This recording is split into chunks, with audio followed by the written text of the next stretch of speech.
Кім бар BMW мінетін? Бар ма? BMW жүретіндер. BMW жүретіндер біледі. Это вообще не про выгоду. Там одни только расходы. Реально BMW это одни только расходы. Даже технически бай тұрсын, BMW отырғаннан кейін сен Алматының ішінде железно-бетонно басасын. Ақын жүре алмайсың ояқта.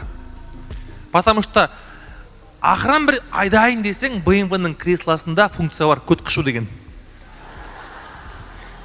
Давай, жүрсей деп ше. Сонымен басасың. И это расход. То есть BMW не про выгоду, но про что? Чувство адреналина, чувство дерзости. BMW-ның қарасаңыздар өзі вайбсында ғой, дерзость, адреналин. И те, кто в отношениях с транспортом зависимы от чувства дерзости или адреналина, олар либо мотоцикл, либо BMW, либо там Subaru деген сияқты ше, соған ұшады.